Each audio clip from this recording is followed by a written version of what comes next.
Hey guys, what is up, and I welcome each and every one of you to a new League of Myths episode. This episode will be featuring Kindred. Also, to make things more interesting, try to guess what happens in each myth before you see the results, and then tell me in the comments how you did. But let's finally move into the first myth. So here's one a lot of people were asking: what's the interaction between Kindred's ultimate and Scion's passive? So starting things off, as I end up killing the Scion and he goes into his passive form, I start auto-attacking his passive form state, put on my ultimate, but unfortunately for him, he can still die within it. I guess because he's already technically considered to be dead. But going off of that myth, does Kindred's ultimate guarantee Zack's passive blobs cannot die? So even though Scion's ultimate's interaction with Kindred's ultimate wasn't exactly what we expected, Zack's passive blobs on the other hand are pretty much what you would expect to happen. And you are simply unable to kill the blobs, almost guaranteeing that Zack's passive within this ultimate will finally reform Zack himself. Alright, well the third myth is asking, what if we do the similar interaction with things that are not necessarily considered champions? So to start things off, what's the interaction with Shaco's box and Kindred's ultimate? Well, since the box is not considered a living thing, it can actually die within the ultimate.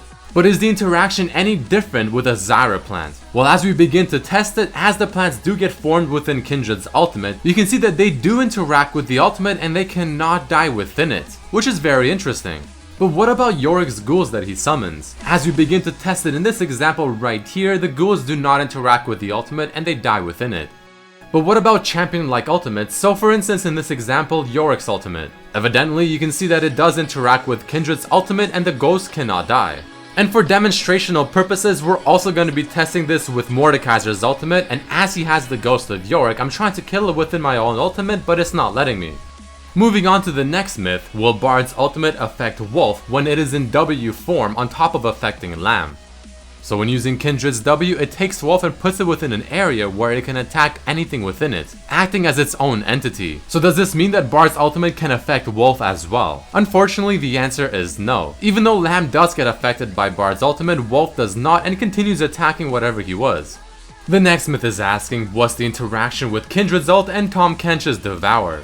So I personally think this is one of the cooler interactions. So the test scenario is going to be as follows. I will get Vladimir to very low HP, use Ignite on him so that it'll kill him in about 2 or 3 ticks. But as that happens, I will use my ultimate and Tahm Kench will devour him as so. And what you should be noticing is that he is not dying to the Ignite while he's within Kindred's ultimate and inside Tahm Kench's stomach. But on the flip side, he does not get healed by Kindred's ultimate while he's within Tahm Kench's stomach. So he only interacts with half of the ultimate.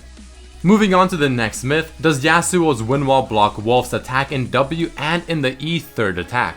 So first off, there are a few ranged auto attacks that can go through Wind Wall, so for instance Vel'Koz's auto attack or Thresh. Just something to keep in mind. But let us start things off by testing the W ability first with the Wind Wall, and of course as you see, the Wolf from the W ability goes right through the Wind Wall and attacks Yasuo. Next we have the E ability where the initial part of the E ability can be blocked by Wind Wall and not even apply the mark. But now let's test the actual third proc auto attack where Wolf flies at the target. And unfortunately for Kindred, it does get blocked by Wind Wall, and it does not get treated as an auto attack similar to that of Vel'Koz or Thresh. The next question is, can an enemy Kindred proc an ally Kindred's E auto attack mark? So here in the first example, you'll be seeing myself use my E ability on the Scuttle Crab and I auto attack the first time to proc the first mark, but as the enemy Kindred is also auto attacking it, it doesn't interact whatsoever with it, which is to be as expected. But what makes things a bit more interesting is that after I use my own E ability on Scuttle Crab and maybe even proc the first mark, if the enemy Kindred then uses their E ability on the Scuttle Crab on top of mine, it doesn't overlap and overtake my personal E ability and they cannot interact with it still until my E ability is done with the Scuttle Crab. So it seems like Riot has fixed this similar error that Vayne and Vi had with their own W abilities. And the final myth of this episode, if you use Zhonya's within Kindred's ultimate, will you still get the heal? So in this example right here, Bard does have a Zhonya's type item in his inventory that he'll be using at the end of the duration of Kindred's ultimate. And as it happens here, the Kindred does get the HP from the ultimate, but the Bard with the Zhonya's effect does not.